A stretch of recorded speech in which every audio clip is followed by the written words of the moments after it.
উজান থেকে নেমে আসা পাহাড়ি ঢলের কারণে খোয়াই নদীর পানি দ্রুত বৃদ্ধি পাচ্ছে। আল্লাহ পাক যেন আমাদের এই পরিস্থিতি থেকে আমাদেরকে হেফাজত করেন।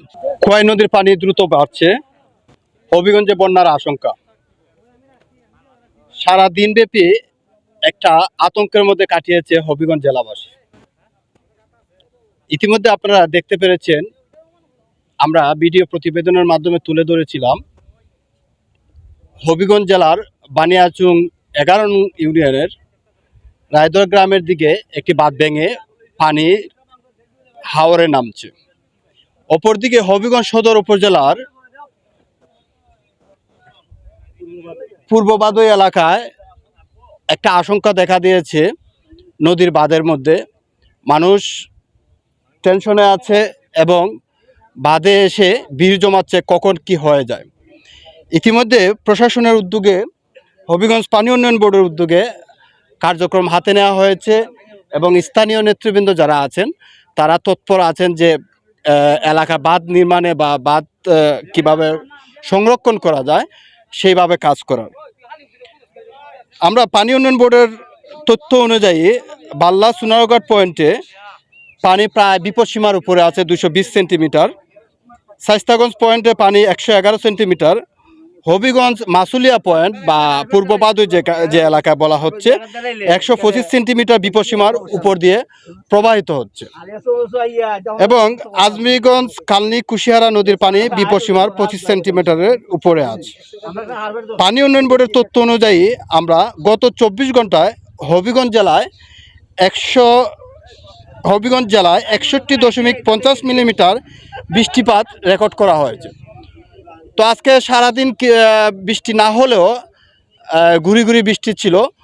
আশঙ্কা করা হচ্ছে বা এলাকাবাসী যেটা ধারণা করছেন, যদি রাতে বৃষ্টি হয় তাহলে এই পূর্ব বাদই এলাকার যে খোয়াই নদীর বাঁধ আছে যে কোনো সময় ভেঙে যেতে পারে, সেই আশঙ্কায় এলাকাবাসী। সবাই চাচ্ছে সরকার কোনো উদ্যোগ নিয়ে যাতে এই আশঙ্কামুক্ত বা ঝুঁকিমুক্ত করা যায়। ইতিমধ্যে আমার সামনে আছেন হবিগঞ্জ জেলা স্বেচ্ছাসেবক দলের সাধারণ সম্পাদক বা সদস্য সচিব এমরান ভাই এবং গুপাইয়া ইউনিয়নের চেয়ারম্যান পদপ্রার্থী। উনি সারাদিন এখানে ছিলেন এবং এটা নিয়ে কাজ করেছেন। এখনও উনি প্রশাসনের সাথে যোগাযোগ করে বা সমন্বয় করে এলাকাবাসীর সাথে মিলে কাজ করার চেষ্টা করছেন যে কিভাবে আশঙ্কামুক্ত হওয়া যায়। আমরা ওনার কাছ থেকে কিছুটা জানার চেষ্টা করব হবিগঞ্জের পূর্ব বাদই এলাকার বর্তমান পরিস্থিতি। ধন্যবাদ আপনাদেরকে যারা দেখছেন। আমি প্রথমেই মহান রব্বে করিমের কাছে দোয়া চাই, আল্লাহ পাক যেন আমাদের এই পরিস্থিতি থেকে আমাদেরকে হেফাজত করেন। সবচেয়ে বড় বিষয় হলো যে আপনারা দেখছেন যে ইতিমধ্যে একটা প্রকল্প চলছিল, প্রায় শেষ হওয়ার পথে, এখনও কাজটা শেষ হয়নি। এটা শেষ হলে হয়তো বা আমাদের এতটা চিন্তিত হওয়ার কোনো কারণ ছিল না। যাই হোক, তারপরও ইতিমধ্যে প্রশাসনের সাথে আমরা যোগাযোগের মাধ্যমে আমরা আপাতত জিও মেট আমরা এখানে স্থাপন করেছি। প্রাথমিকভাবে আমরা এখন পর্যন্ত যে পরিস্থিতি আছে পানির, যদি পানি না বাড়ে তাহলে হয়তোবা আল্লাহর কৃপায় পরিস্থিতি আমাদের অনুকূলেই থাকবে। কিন্তু যদি কোনো কারণে আবার বৃষ্টি হয় এবং পানি বাড়ে তাহলে আমাদের প্রায় 3টি ইউনিয়ন, গোপায়া, পৈল এবং তেগড়িয়া ইউনিয়নের অসংখ্য গ্রাম এখানে ক্ষতিগ্রস্ত হওয়ার সম্ভাবনা রয়েছে। বিশেষ করে পূর্ব ভাদই এদিকের অনেক মানুষ তাৎক্ষণিক কোনো আশ্রয়ন কেন্দ্রে যাওয়ার মতো কোনো এখানে আশপাশে কোনো সুযোগ নেই। সুতরাং এটা আমাদের অনেকটা উদ্বেগের বিষয়। তো যাই হোক, আমরা সকলে মিলে সবাই চেষ্টা করছি যাতে আমরা অন্তত ভাতটাকে স্বাভাবিক পর্যায়ে রেখে আমরা যেন এই পরিস্থিতিটাকে ওভারকাম করতে পারি। আল্লাহ পাক যেন আমাদের সহায় হন, আল্লাহ পাক যেন আমাদের হেফাজত রাখেন। ধন্যবাদ আপনাদের। ধন্যবাদ। আমরা ইতিমধ্যে হবিগঞ্জ পানি উন্নয়ন বোর্ডের নির্বাহী প্রকৌশলী সাইদুর রহমান উনি আমাদেরকে জানিয়েছেন উজান থেকে নেমে আসা পাহাড়ি ঢলের কারণে খোয়াই নদীর পানি দ্রুত বৃদ্ধি পাচ্ছে। পরিস্থিতি সার্বক্ষণিক তারা পর্যবেক্ষণ করছেন এবং ঝুঁকিপূর্ণ বাঁধগুলোতে বিশেষ নজরদারি রাখছেন।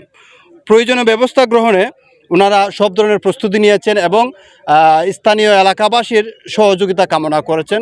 কারণ বেশিরভাগ দর্শনার্থী কারণে কিন্তু পার বাদে কাজ করতে তাদের ব্যাঘাত ঘটে। ইতিমধ্যে আমরা জানতে পেরেছি যে পূর্ব বাদই এলাকার যদি বাঁধ ভেঙে যায় তাহলে পোল গুপাইয়া সহ 3টি ইউনিয়ন ঝুঁকির মধ্যে থাকবে। এইসব দিকে আপনার বসতবাড়ি রয়েছে, নিম্নাঞ্চল রয়েছে, কৃষি জমি রয়েছে এবং যোগাযোগ ব্যবস্থার বিরূপ করতে পারে। তাই সরকারের তাৎক্ষণিক উদ্যোগে এই পূর্ব বাদই এলাকার বাঁধ ভাঙ্গা থেকে রক্ষা পেতে পারেন বলে আমাদেরকে এলাকাবাসী জানিয়েছেন।